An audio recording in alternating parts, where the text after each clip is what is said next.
Hello, Yukon 28209. Yes, this is Candy Matson.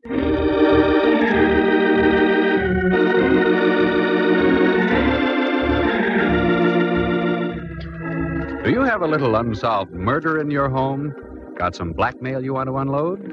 Are you the victim of some vulgar extortionist? I know a girl you should meet. She may not be the greatest private eye in the world, so what if it does cost you $300 or $400? She sure is sweet.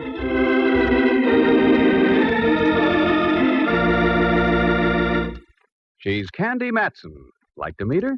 Hello. Candy Matson? Well, I wasn't sure when I looked in the mirror this morning. Had a rough night, eh? Oh, there have been rougher ones. Look, voice, before you get caught with my receiver down, who are you and what do you want? As to who I am, you'll find out very shortly. What I want is you. How romantic, and over the phone yet. Let me finish. What I want is you to lay off that cable car business. Oh, that. Well, I'm afraid I can't. You see, I was sitting beside him when they discovered his transfer had been punched sort of permanently.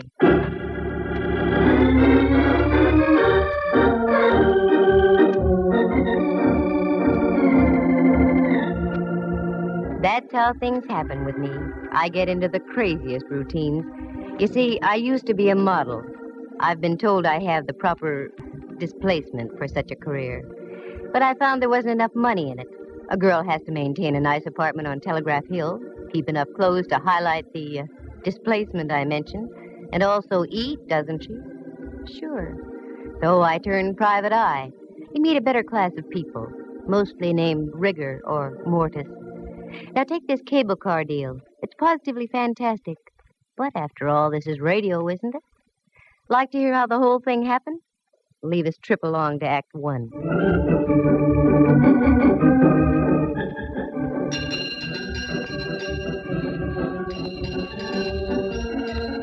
I wanted to get downtown that morning, but I couldn't take the F car on Stockton. They were ripping up about 87th Street, which is par for the course. So I walked down Telegraph Hill and up to Mason. That's where the Bay and Powell cable car stops. All aboard! Come on, Lana, show that shapely ankle. We gotta make the Fairmont by Whitsuntide. The car was loaded, and so was the character next to me. I tried to budge into the seat between him and a Fisherman's Wharf dowager, but I couldn't quite make it. I'd forgotten my shoehorn. Say, pardon me, but would you mind reading your Wall Street Journal over that-a-way a bit? I'd like to sit in here. Oh, if you insist. A knight of old. He budged his hips a quarter of an inch, and I slipped in, ready for my rocket ride over the hill and down into town. The trip, as usual, was uneventful. 3 smashed fenders and several choice words I'd never heard before, but I wrote them down. By the time our prairie schooner reached the turntable at Market Street, the crowd on the car had thinned out. But Buster was still beside me, his head buried in common and preferred. Market Street. I started to get down. Hey, lady, take your boyfriend with you. We're heading back up the hill. Boyfriend? I'll sue. He looks like the advance man for Lewis and Clark. How do you like that? He fell asleep over his stocks and bonds. I looked again. Hipsy wasn't asleep. Hipsy was stone cold dead on Market.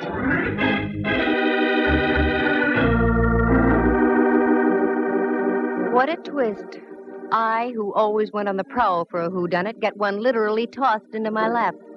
He just hadn't gone out of this world serene-like. Oh, no. There was a steady slurp of blood trickling down his vest just north by northeast of the equator. After a half-hour wait full of questioning by homicide legmen, I knew my morning shopping tour was rained out. And after all, I was only going to buy an emerald clip to match the glint in my eye. Well, that would have to wait. I knew the next step. I grabbed a cab home. I wasn't long in waiting. Right on cue. And if it was the right cue, it would be Lieutenant Ray Mallard from headquarters, daintily pressing his cuticles against my apartment buzzer. I was right. What? I've been expecting you. Come on in, Mallard. You've been expecting me. Why, Candy? Naive little rover boy, you. Have a drink? No, I'm not in the mood. Just make it a double. Sit down, Mallard, and let's be civilized. Take off your hat. It is off. Oh? Candy, for once I'm puzzled. You're just saying that. Yeah, because it's true. I've checked and rechecked. No matter how many loose ends I tie together, I still get no connection between you and Dwight Ellsworth. Dwight Who'sworth? Ellsworth, your extremely limp traveling companion on the cable this morning? Mallard, I can give you an angle on that. Yeah? Yeah. The angle being that I didn't know him from Adam. Level? Straight. Oh, look, honeypot, this mediocre dialogue is getting us nowhere. What did you haul your size 11s in here for? Oh, frankly, I don't know. Here, fill it up, will you? Well, you're not just going around in circles, Mallard. You're going around in doubles. Yeah. Like I've said before, Candy, you've got a pretty view from here. Oh? Wait till I turn around. I mean, from your window. Look at that ship down there, just docking. Where? Down there. There's romance for you. Probably just in from the Far East. Here's your drink. Oh, thanks. You know, it is sort of romantic. Don't you think it'd be fun to jump on a tramp like that and whisk off to the South Seas? On a honeymoon? No. That's what I thought. South Seas. Mallard. Don't call me Mallard. Why not? We're just playing for ducks, aren't we? Oh, very crisp. Playing for ducks. No, Candy, we aren't. Not in this case. We've got a dead man in our hands. Rudy Toot Toot shot right through the heart. And you were sitting next to him. Sure. Go on now. Get out of here. What? You heard me. Lift your hindquarters and get back to headquarters. Candy, I don't like that look.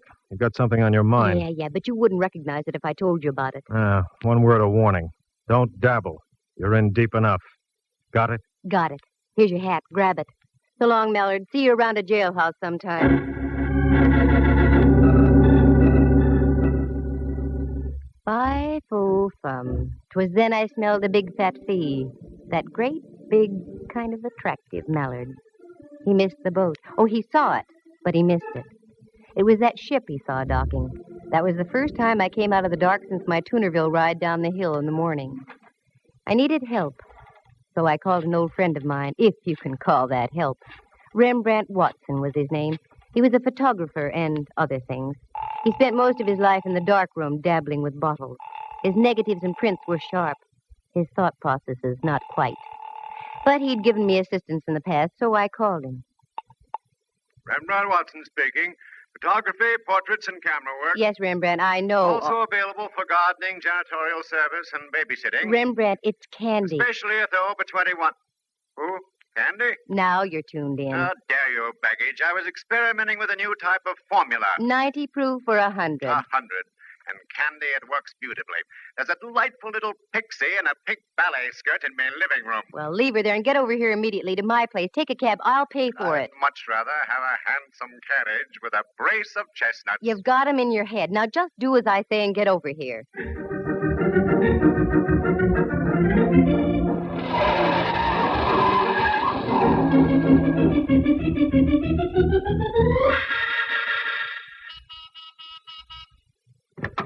Float in, Rembrandt. Gadfrey. Where's the man to take me cloak, gloves, and topper? You're wearing a sport coat and slacks, and you know I have no man. And therein lies your basic trouble, my dear. You have no man. Now, Rembrandt. Every man should have a woman. Every woman should have a man. It's the incontrovertible law of the universe. Candy, you should have a man. You. Sure, I'm no longer a man. I'm a sprite transcending the world. Well, stop transcending a moment and come down to earth. We've got a job to do. How poetic. How idyllic. We've got a job to do. For money? Eventually. Oh, one of those. Very well, my dear. Bring me up to date. Well, I don't really know if I can or not. Good. Then I shall leave and return to me formula. Oh, no. What I mean is, the whole story is so fantastic you'd never believe it. I might. Try me, Candy. Well, I get on a cable car and sit next to a character reading the Wall Street Journal. A strange coupling. A cable car and the Wall Street Journal. Yeah. And when we get to the end of the line, my friend next to me is dead. Probably the ride down the hill frightened him to death. Uh-uh.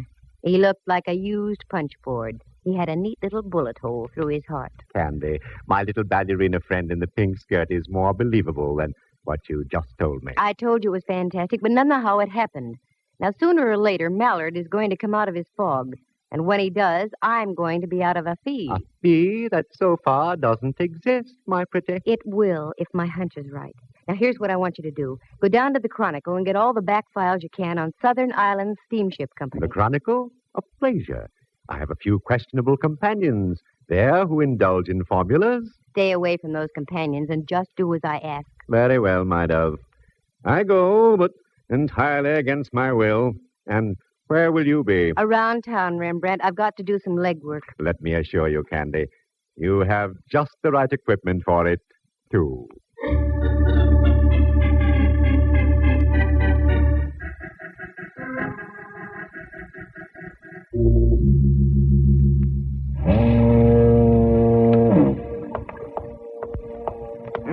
What a joint.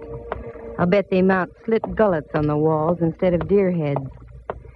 Well, come on, Candy. Get your tools out and screw up your courage.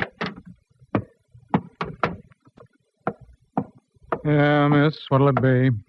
Nothing right at the moment except information. Information, water, both free. What do you want to know? Well, I'm looking for the purser off the Dwight-Sonia. I hear he does his shore duty in here. That's right. Name Campbell. That head on the table over there belongs to him. Thanks.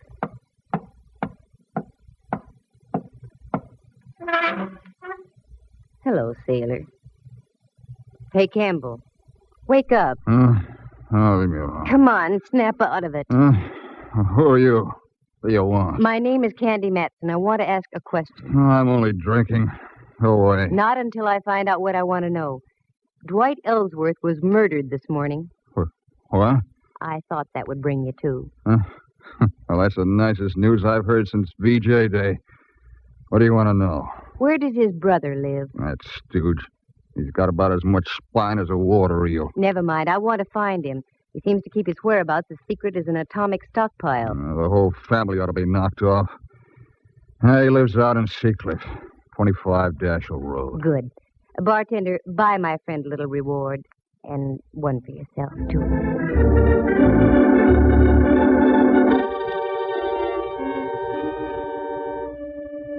Well, so far, so good. Oh, how did I know about Campbell, the purser? Well, you see, I have quite a few friends, most of whom my pal Mallard doesn't approve. So I grabbed a cab and navigated the driver out toward Seacliff. It was so foggy I couldn't see the meter. But I paid him anyway, gave him a neutral tip, and dismissed him. There it was, 25 Dashel Road. An austere-looking cabana, one that dared you to ring the front doorbell. I dared. I had the awful feeling I should have been around at the side door delivering hand laundry. Good evening. Except for the fog, yes. Is Mr. Ellsworth in? Yes, he is. But I'm afraid I must ask you to leave. There's been a death in the family. I know. That's why I'm here. Come in, please. Thank you. Walk this way, please. Oh, I'm afraid I couldn't, even if I lived to be 100. Mind your tongue, young lady. You're in the house of an Ellsworth. Oh, hoity-toity. The old babe had delusions of grandeur. Well, no need to get uppity with me. I've mingled with royalty. I once played a bit part in a Rita Hayworth picture. But this old gal was really something. She couldn't have been more than 45, yet looked like something out of the Barretts of Wimpole Street. She ushered me into a large-ceilinged living room, and there on the divan was my boy, his head lowered into his hands and quite obviously touched. Quite obviously. Roger, this young lady is here to see you. I don't believe you mentioned your name. Candy Matson. Matson? You in shipping, too? Of a sort. Oh, this is my wife, Miss Matson. You'll pardon me if I don't seem hospitable, but my brother was murdered this morning. I know. I was sitting next to him when it happened. You were? Don't talk to her, Roger. I don't trust her. This whole thing is a threat of some kind. No, it's not a threat. It's a business proposition. I'll come right to the point. You see, I'm a private detective. Oh, one of those persons. Put your nose back down, Mrs. Ellsworth. I want to get the show on the road. Yes, I'm a private detective, and I'm in a spot, too. The police think I'm connected with the case in some way, so I'm here for a double purpose. I'm listening, Miss Matson. Roger, I forbid you to speak with this woman. Too late, Mrs. Ellsworth. Now, this is it. I'm in this business to make money. Give me a check now for $300, and I'll find out who killed your brother. And I'll also clear myself. Roger, I'm warning you. Naturally, you want to see the killer of your brother brought to justice, don't you, Mr. Ellsworth? Don't you? Yes. Here, I'll make a check out right now. Thank you. Just make it out to Candy Matson. payable today. A lovely collection of guns you have, Mr. Ellsworth. You hunt much? Oh, yes. Yes, my wife and I are quite fond of shooting. She's an excellent shot. There you are. Thank you. I'll be in touch with you sometime tomorrow. Mr. Reed didn't say a word. She just stood there against the fireplace and shot sparks through me. After I waved the check in the air a few times to dry the ink, she showed me to the door. Very clever, aren't you? Taking advantage of a weak-willed man. I wonder who made him that way. Don't cash that check. I mean it. Don't cash that check. Mrs. Ellsworth, $300. I need the money, badly. I need some new rolls for my player piano.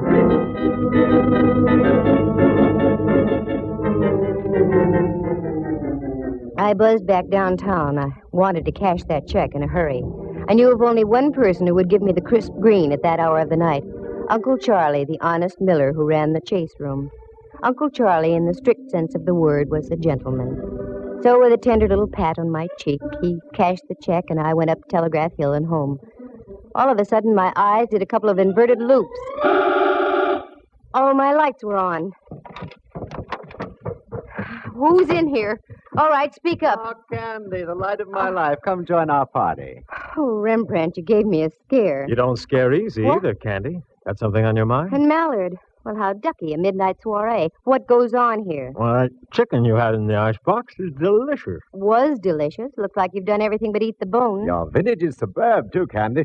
Have a little formula? No, now, come on, what gives? That's my line, Candy. What gives? You're in on something, and I want to know about it. Oh, Mallard, believe me, it's nothing. I'm just trying to parlay a couple of hunches. Tall hunches. Look at all those clippings on the South Sea Island Steamship Company. What are they for? I meant to tell you, Candy, I had remarkable success down at the Chronicle. There's everything you want on that steamship line. Oh, Rembrandt, did you have to tell the whole world? Candy, you chide me unnecessarily.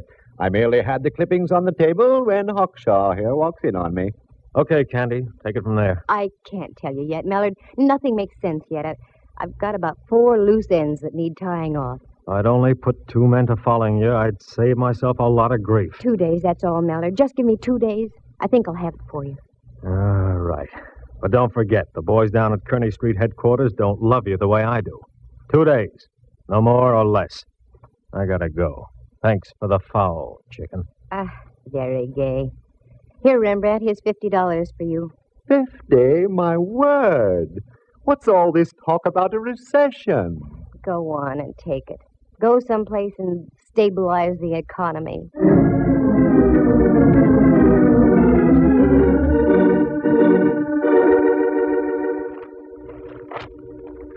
I whipped through the old newspaper clipping. It was all there. Fire at sea on Ellsworth ship. 2 seamen lost off Ellsworth ship near Honolulu. South Sea Island line ship loses rudder in storm. On and on it went over a period of 3 years. I threw the papers back on the table. Helped myself to some of Rembrandt's formula. Turned down the lights and went out on the porch. The bay was dark except for an occasional path of light from a passing freighter. I sat down to think and think.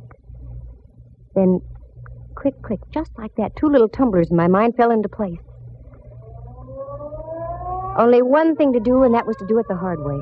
The next morning, just as the ferry building siren was announcing 8 o'clock to downtown San Francisco, I got Rembrandt on the phone. Candy, what on earth are you calling me for at this hour? Can't help it. There's work to be done. I did my work last night so extremely well that I'm just going to bed now. Sorry, you'll just have to delay your sack time. Meet me at the corner of Mason and Union in 10 minutes, right where the cable car stops. Now, what are we going to do? We're going to take a cable car ride. What?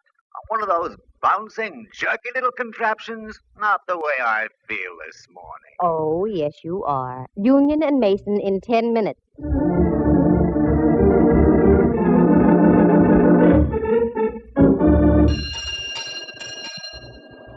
All right, Rembrandt, get on. This is the silliest thing you've ever done, Candy. Maybe. We'll see. Dwight Ellsworth was already on the car when I got on here, and alive. How could you tell? He mumbled something when I asked him to move over. Sounds logical. Although I once remember stumbling into a corpse who mumbled for hours after it had been liquidated. Rembrandt was in one of his rambling moods, so I let him alone. The car pulled over Mason Street, down Washington, and then swung on to Powell and up the hill. Now I watched the buildings and apartments carefully. There was a little red brick building, now a big apartment house, a woman's residence club, and so on. Then over the hill, more apartments, and the possibilities petered out at Bush. Well, only one thing to do. Canvass all those blocks between Washington and Bush. Okay, Rembrandt. Off the car. Strangest corpse I ever did see. What'd you say, Candy? Off the car. Come on. Now what? I just want to get to bed. Well, not for a long time, Boy Blue. Now, here's the pitch. You take this building, and I'll take the next. We'll alternate as we go along. Ask if a tall woman with a horsey face and dressed something like Queen Victoria ever lived around here. Oh, Candy. I know it sounds wild, but it's got to be A done. horse with a tall face and dressed something like... Oh, Rembrandt, look at me. Get that smoke out of your brain. A tall woman with a horsey face and dressed something like Queen Victoria. You got it? Got it. Okay, get going.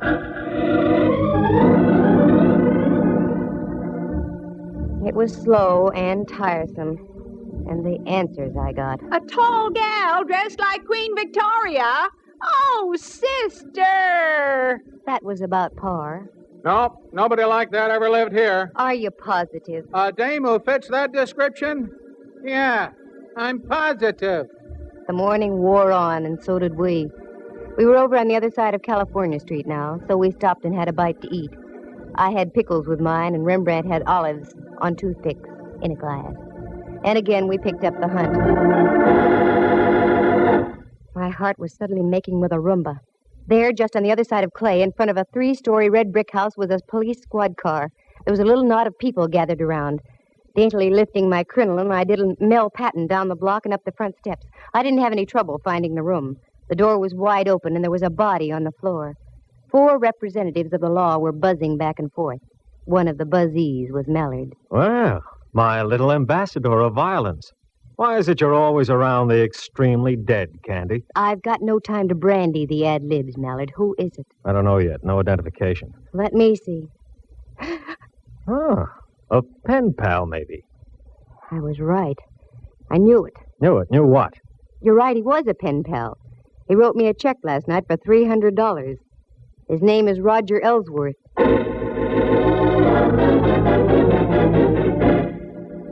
Very interesting. Must be open season on Ellsworth. Okay, Candy. Time you filled in the blanks. Start. Wait a minute. I want to look at the window over here. Mallard, there are a couple of younger Ellsworths living around town here. I'm sure you'd like to see them stay healthy. Yeah? Get out to 25 Dashiell Road and pick up an old crone also named Ellsworth. 5 will get you 20. She's the one you're after. All right. But you get back to your place and stay put, understand? I want to have a more illuminating chat with you. Oh, Mallard, I'm just like putty in your hands.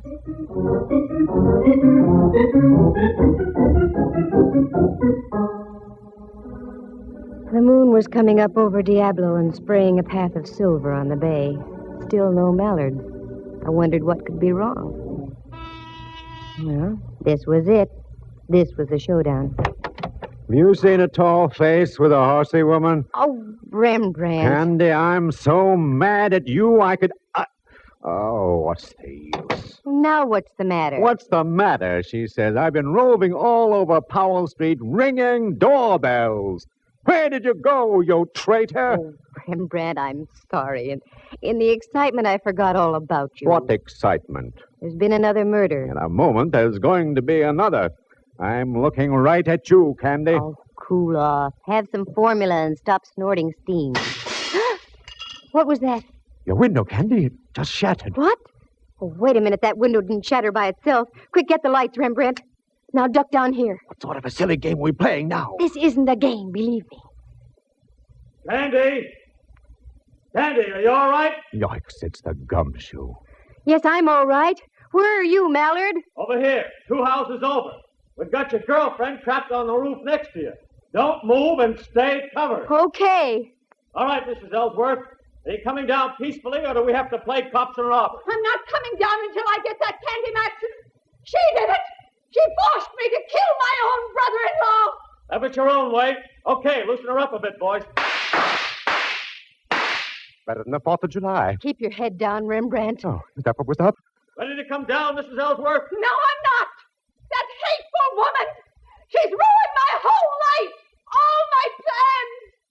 Just because of her snooping and prying! She's going to die, I tell you!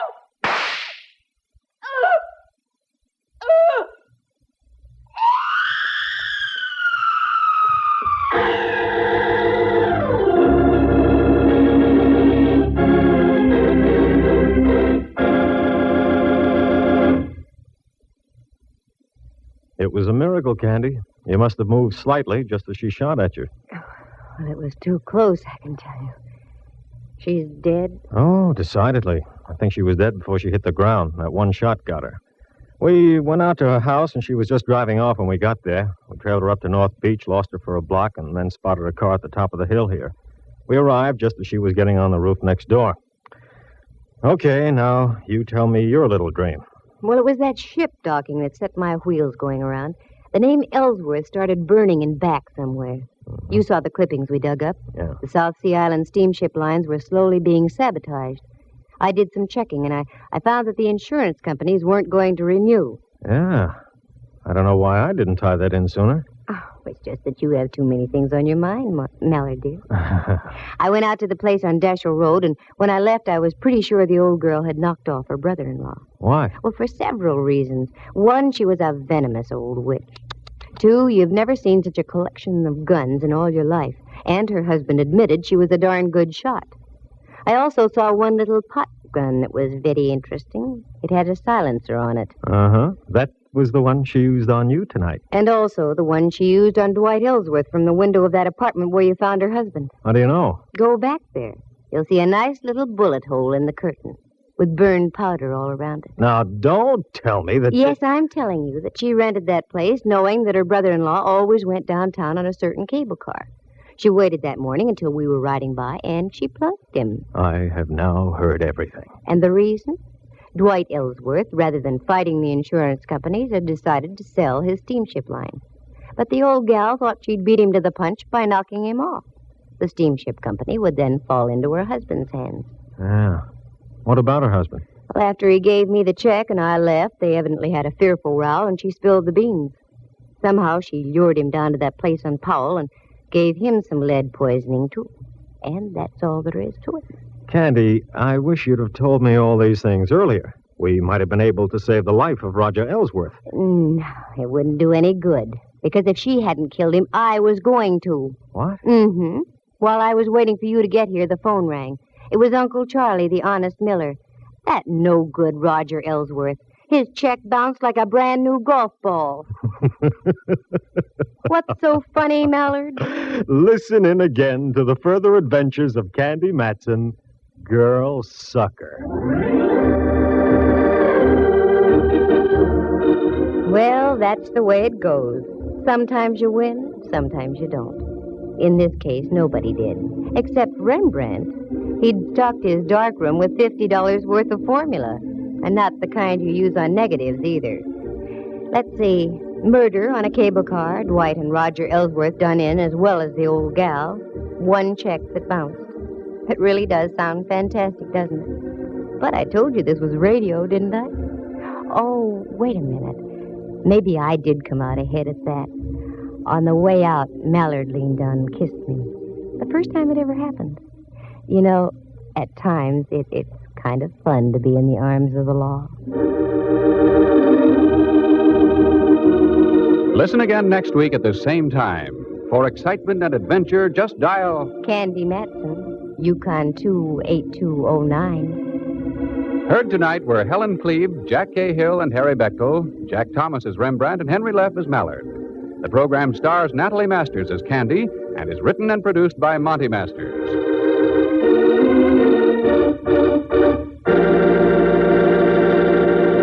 This has been a presentation of NBC, the national broadcasting company.